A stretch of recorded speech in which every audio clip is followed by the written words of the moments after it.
Aloha. Hello, is this Dave? This is. I have Tony Levin for you. Lovely. Okay, hold on. Thank you. Hey, thank you. How you doing? Aloha, Tony. How are you? Aloha, I'm fine. We're rehearsing. That Good to take a break. sounds like a nice plan. I appreciate you taking a moment or two. Sure. I do the afternoon show here, and I'll be running this tomorrow afternoon around 4:30. Great. And great. If when I'm done taping it, if I could just procure a couple of IDs from you, I would be very grateful. Well, let me just find a place out of the wind so that you won't hear this wind howling in the phone. That's kind of you. And if it's cool with you, I'll just put a short intro on it, and we'll get rolling. Okay, great. Thanks, Tony. It's Dave Lawrence, the Workforce Afternoon. I'm glad you're listening. Thank you so much for being a part of my show. And today we welcome a very special guest who's in town at the MAC in Kahului tonight and at the Hawaii Theater here in Honolulu tomorrow. Both shows on sale now. He is a legendary bassist. I've seen him many times. He is a part of Peter Gabriel and Todd Rundgren's current groups. He's recorded with some of jazz and rock's biggest names, from John Lennon to King Crimson, Pink Floyd to Alice Cooper, David Bowie to Peter Frampton, and his list goes way on from there. He really is regarded as one of the most talented in-demand bassists out there. We'll hear about the gigs he's doing in our area and his fascinating life. I offer a warm aloha and mahalo to the truly gifted Tony Levin. Aloha, Tony. Hey, what an introduction. Wow. You're a really special dude. I got tired hearing all that stuff I did. I need a rest. No, I'm just kidding. Great to be here. And great to have you on the show. Thanks for taking a couple minutes. Thanks. How much experience do you have with the state of Hawaii? I was I don't know what year. I was here twice a very long time ago, but I haven't been here in quite a while. Were you gigging or just on your own? Gigging with Herbie Mann. Oh, that wow. would have been in the 70s. So it's been that long? Oh, yeah. I Okay. think so. And no return visits on your own? Nope. I never take vacations because I'm traveling all the time for work, and just coincidence. Why does work bring me here or not? I don't know. I never asked. But and you really are travel. You travel all the time, dude. I travel all the time. It's been a bit, especially this season happens to be very busy for me. In June. I'll be touring with Peter Gabriel in Europe, and I'm kind of running around doing fun stuff in May. So it's a good month for me. Yeah, I mean, Tony, for people who, if you go to TonyLevin.com and take a look at his website, there is, he's just done a whole slew of dates with Todd Rundgren. Yeah, it's ironic. Todd left Hawaii to come to the mainland and tour, and I left that tour and came to Hawaii. Todd's still over there. He's over in Kauai, huh? That's where he lives. But right now I think he's in the mainland finishing up. And how'd you end up getting hooked up with him? You know, I'm not sure. I knew Todd. First of all, we both lived in Woodstock for many years, and I've done some records that he produced. But I actually had never toured with him before last summer when he, actually his management just called not only me, but two other guys who play in my band. When I'm not out on the road with Peter Gabriel or someone or King Crimson, I have my own little band that tours with Jerry Murata, a drummer, and Larry Fast, the original keyboard player from Peter Gabriel. But anyway, Todd asked if three of us could just back him up on a short tour of Canada, and that was kind of nice. And so this spring, the manager called again and said, "Hey, can you do just a couple weeks touring?" And sure. Fun. He's a great talent. I bet he is. That's really that's cool to get to be a part of that. And absolutely. And you hopped from that. I saw on your website you did a one-off gig in between. Yeah, I actually ran home literally for a few hours, changed equipment, went up and did actually a folk gig in Albany, and then what wasn't on the site is I had a very very neat album to record on in Phoenix. So I went there for a few days, and I there went my days off in Hawaii. But it was good, and I'm going to run back home and go to Rochester and play a kind of reunion concert with Chuck Mangione and the Rochester Philharmonic.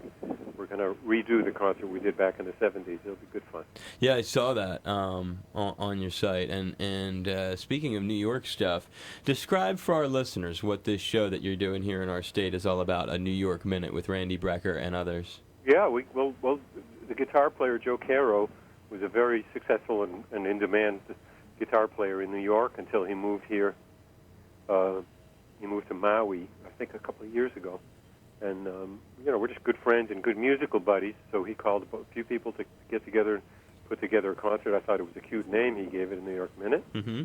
And because Randy's there, it's going to have a lot of Randy's charts, really great jazz charts, and little funk stuff. Steve Ferroni, the drummer, and I had played together. Oh, we've done a whole lot of albums. I can't think which ones, but we're we used to be in a band together called Spin 1-2 over in Europe, mostly in Italy. We toured with that band. So Steve and I are kind of a rhythm section team from way back.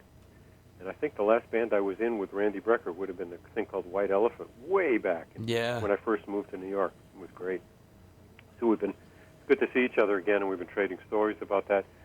But as with most musicians, the most fun is just to get together and play, whether it's jamming or doing these charts, and kind of re-cement the musical connection and also kind of find new things. I know in my case I still play bass, but I play in some unusual ways, and I have some weird axes like the stick. I'll play the stick. Sometimes I play the bass with drumsticks on my fingers. I call them funk fingers. Well, I've been doing that in a rock context for a long time, but not since I played with Randy and with Joe, so that'll be kind of cool. Yeah, that's always one of the special things about you. I've seen you several times. Oh. The first time I ever saw you that I recall was in '89 on the Anderson, Bruford, Wakeman Howe tour. Right. Well, that's the one where I really, really got into playing with the funk fingers, because the great Chris Squire, the bass player who should be in Yes and Is Again and was originally, had done such distinctive bass parts, great bass parts. I didn't really want to change the parts much, but he plays with a pick, and I kind of don't. So before I toured with that band, I faced, well, should I just really practice my pick chops and get that together, or might I better use this opportunity to really get better with these things, much weirder things called the funk fingers that I play with, and I chose to do that kind of so that I could have my own little bit of slant on his bass lines. That's all. I actually practiced months, more than I probably ever have for anything, to learn his parts, but also with these drumsticks on my fingers, and it worked out great. And how cool was it just a couple years later to do the Union tour with him? No, there wasn't. It would have been cool, but there was You didn't go out and do that thing with them? No, we did the album.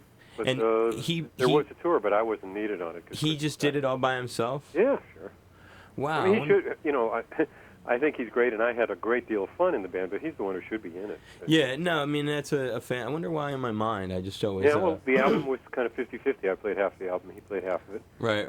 And it kind of united how should I put it, the John Anderson era, Rick Wakeman era guys with the Trevor Rabin era of the guys. yes. So it was a kind of good idea. But, I didn't feel bad that I wasn't on the tour. I didn't feel like I belonged on it or Right. needed it.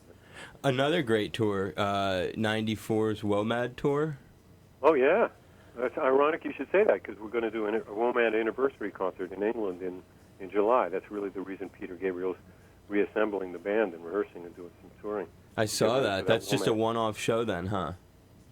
Not one-off. No, far from it. We'll do about 15 shows. No, but the only one WOMAD tour. Oh, yes.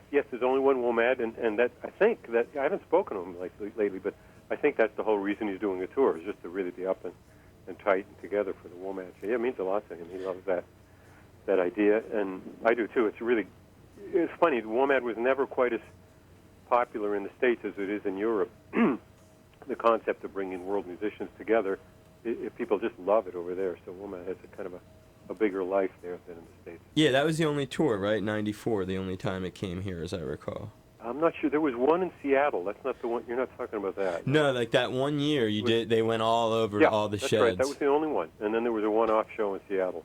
And I saw you guys at Woodstock, too. Really? Well, that was a heck of a show. Well, because I used to work on the East Coast. I used to work for I worked in Boston for a long time at BCN and ZLX, and we were part of the... BCN. Yeah, I know, because you're from, aren't you? Yeah, well, can you believe this? It was classical way back then. Right, the Boston Classical Network. Yeah. But you're from that era, right? I am from Boston. Yeah, because I saw another time I saw you, a more intimate show. The most intimate I've ever seen of you was when you did like a showcase kind of gig at the Old House of Blues in Cambridge. Oh yeah, I love that place. I think it's gone. It is. Yep. But you remember that? It was like late 90s. Actually, I played there a number of times, so I don't know which show you're talking about. Probably one of the ones where I had my parents in the audience. You did have your parents there. People had to kind of make way for these old people in a chair. Everybody's standing up, but these two people are sitting down. Sure, I remember it. And then they also had awesome bread pudding at the House of Blues. See the things we remember? No, we remember when it's a great concert, when the audience. I don't know what makes some shows greater than others, but sometimes everything is right, and there's a kind of a connection with the audience, and something magical happens. And it's not really because you played better, because you play your best every night. So somehow those shows. We all know about those shows when we're in the audience because, like, oh yeah, I'll never forget that show Right. in 1980.